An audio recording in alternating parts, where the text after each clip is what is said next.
For today's notes, you will need a pencil, the Calculating Density Notes worksheet, and a calculator. Once you have your materials, you can continue on with our notes for calculating density.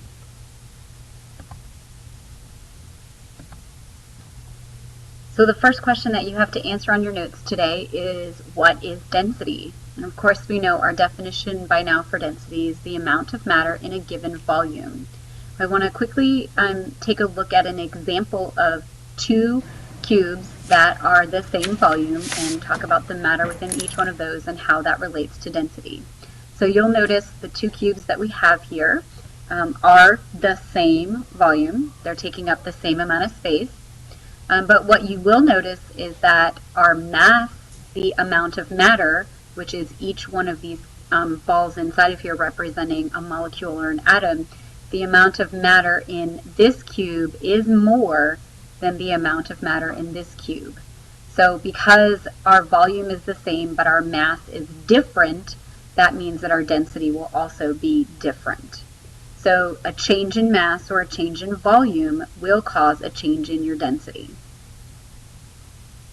For your notes, I would definitely get down the definition, and you might also want to draw a diagram showing two different objects that are the same volume but different densities. If you can't draw a three-dimensional cube, a circle will work just fine. Okay, the next question that we're answering in our notes is, what is the formula for density? So this was something that we took in our notes previously. It was on our frame for measurement.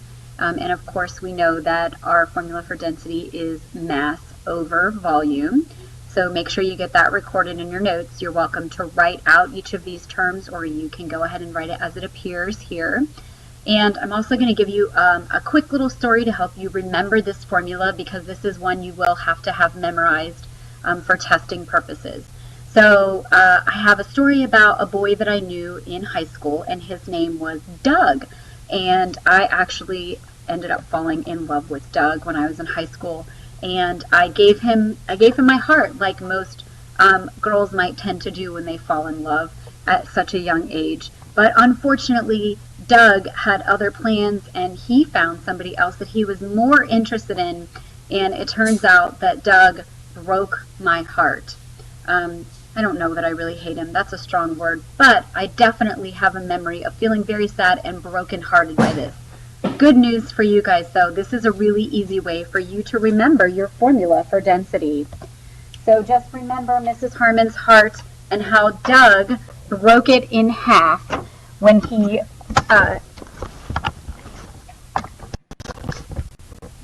cheated on me in high school. And then you'll always remember that density is mass, the top of Mrs. Harmon's broken heart, over volume, the bottom of Mrs. Harmon's broken heart. All right, so now that we know our formula for density, how do I solve a problem if I'm solving for volume or mass? So simple, if I'm solving for density, I know that my value is going to be mass over volume, but what happens if I'm given mass and density and I need to solve for volume, or I'm given density and volume and I need to solve for mass? If that's the case, then we have what is known as the triangle method. So you'll see our triangle over here, and the way that this works is whatever value you're solving for, you're going to cover that up. So for instance, in the first example, if I'm solving for volume, I would cover up the V, and then I would look at my M and my D, and I would notice that the M is above the D, okay, and this line divides it, so it's mass over density, and you'll see that's what our formula is. Of course, we know our original formula is density, and if we cover that up, and what we are left with is mass over volume, so we're dividing again there. Okay, and then finally, if we're asked to solve for mass, we cover up the M and we're left with our D and our V, and they're beside each other. And when they're beside each other on the triangle, that means that we are going to multiply the two numbers. So it would be density times volume to solve for mass. So this triangle is going to be really helpful. So I would copy this triangle down and each of the formulas that you're going to need to know when you're solving for density, or mass, or volume. Okay, so your next question that you're answering in your notes is, what are the units for density? This is a review from our frame that we did previously on measurements, but let's go ahead and get it down here in our notes to help us out when we're trying to identify values in word problems. And I think this right here that we have written, where it starts with density and breaks it up all the way across, is a really great visual. So go ahead and get this copied down. Density is equal to mass over volume, and we know that our value for mass is going to be grams, but we also know that for volume it can be one of two things. It can be centimeters cubed or it can be milliliters. And then of course I would add that label for centimeters cubed anytime we're dealing with a solid, and milliliters anytime we're dealing with a liquid. And then just that quick reminder that the, let's see, I'm going to give you a highlighter here, that L in milliliter is like our L in liquid, and that sound in centimeter is like our sound for solids. All right. Let's go ahead and move on to our next question that we're answering.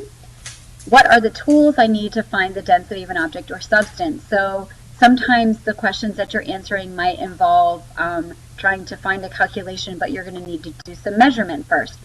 So again, this is going to be review from information we picked up previously, but when we're looking at this, we're going to see here that we've got the triple beam balance if we're trying to calculate the mass of an object. And then of course for volume you have two options.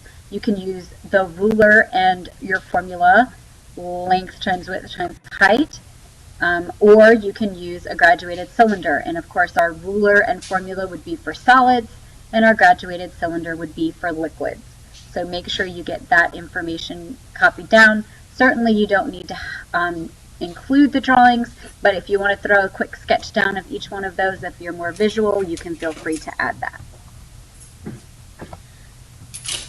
Okay, our next question that we're answering in our notes: how do I solve a problem using the density formula?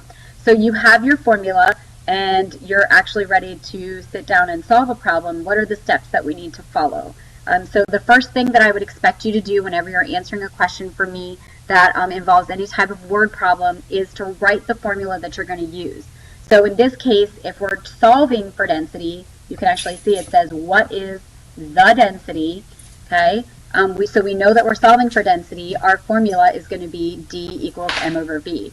If we were having to solve for mass or volume, of course, we would use a different formula once we convert it with our triangle. Once you have your formula written, the next step I expect to see is that you would enter the values of that formula. So we're going to go ahead and take the information here. We've got our 10 ml. We know that milliliters is for our volume, so that's going to go on the bottom. And we have our 10 grams, and that's going to go on the top where our mass belongs. So our information has been entered, so that's our second step. And then finally, you're going to complete your calculations, and you always want to make sure that you include that label with your answer. So density in this case is going to equal 1 gram per milliliter. And that is in fact the density of pure water.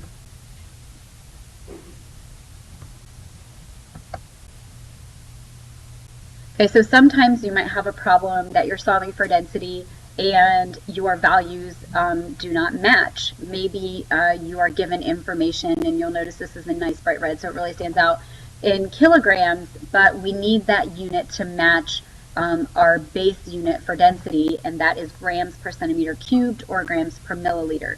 So in this case, we're going to have to take that kilogram value, and we're going to need to go ahead and convert that before we can move on and solve the problem. So if we think about metric conversions, that was something we learned back in Unit 1, and we need our acronym King Henry died by drinking chocolate milk. If you didn't remember that, I would like you to go ahead and say it with me in your head one more time. King Henry died by drinking chocolate milk.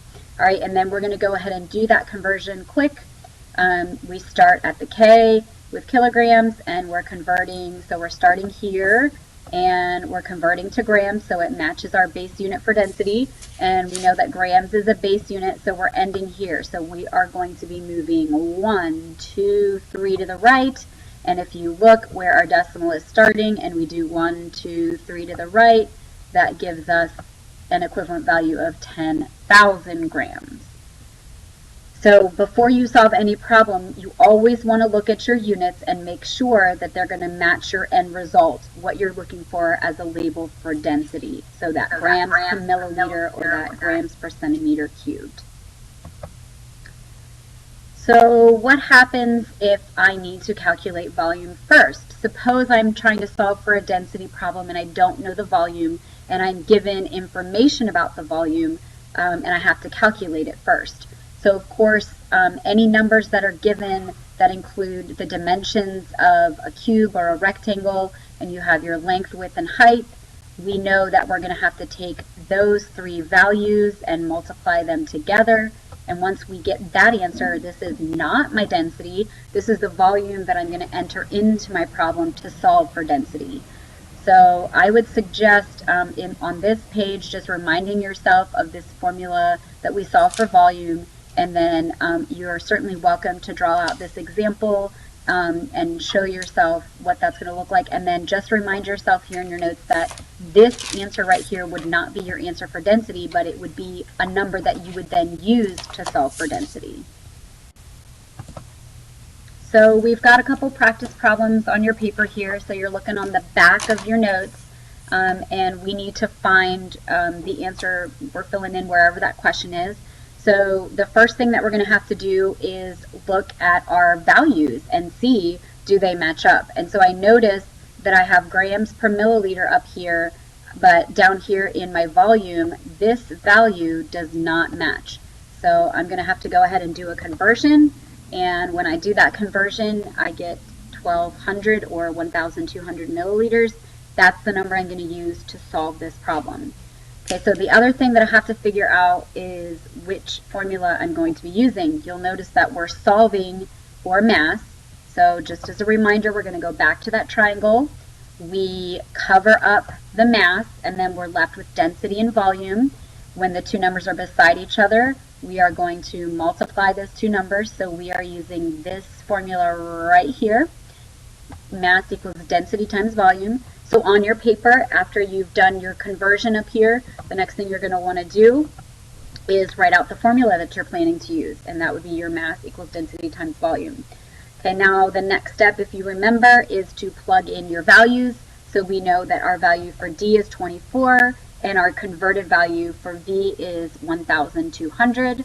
And then we're going to solve using our calculator, and we're going to make sure we have the correct label. We're solving for mass, and we remember that our unit in science to solve for mass is grams. Okay, so make sure you get all this information copied down, show those steps. This is what I want each problem to look like when you're solving for density. All right, so you have two more practice problems on your paper. I would like for you to go ahead and work these problems. So pause the video, solve these problems, and then go ahead back and restart the video and check it out and see how you did. Okay, so you should have the problem solved, and you're coming back now to check and see how you did. And if you made mistakes, this is your chance to go back and figure out what it is you need to work on to improve. So we're going to go ahead and look at the first problem, just a few quick reminders. As you're looking at the answer down there at the bottom, which should be 15 grams per milliliter, if that's not the answer you got, did you remember to convert your kilograms to grams here? And did you use the formula density equals mass over volume? Because in this case, we are solving for density.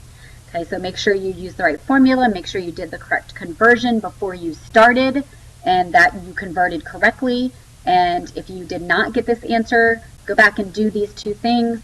Check and see if you're still not getting that correct. Please pause the video and check in with me so we can figure out where our mistake is. All right, moving on to the next practice problem. Your answer should be 40 centimeters cubed. So again, looking at this one, there was no conversion necessary. Grams matched grams on this one, so you were good to go. You just needed to make sure that you were using this correct formula. With our triangle, it would be volume equals mass divided by density. So looking at your values when you put those into your calculator, again, if you made a mistake on this one, let's see if we can figure out where that mistake is, and take your time to ask for help if you're not sure how to get that 40 centimeters cubed. All right. So the final problem for you, this one you're on your own for, and when you are able to correctly solve this problem and bring it and show it to me with the correct answer and show me all that work that I'm looking for, then you're good to go and you are no longer needing to practice solving for density. So just some quick reminders before you start solving this problem. Remember to use metric conversion if necessary. If you need to calculate volume, make sure you're doing that before, and remember that that answer is not your density. You're using that as part of your formula. And then as we're talking about formula, what is the correct formula for this problem that you're solving? Make sure that you're showing all of your work, follow those steps that we did for each of the other problems, and finally, don't forget to label that answer. All right, good luck, and let me see your answer when you're done.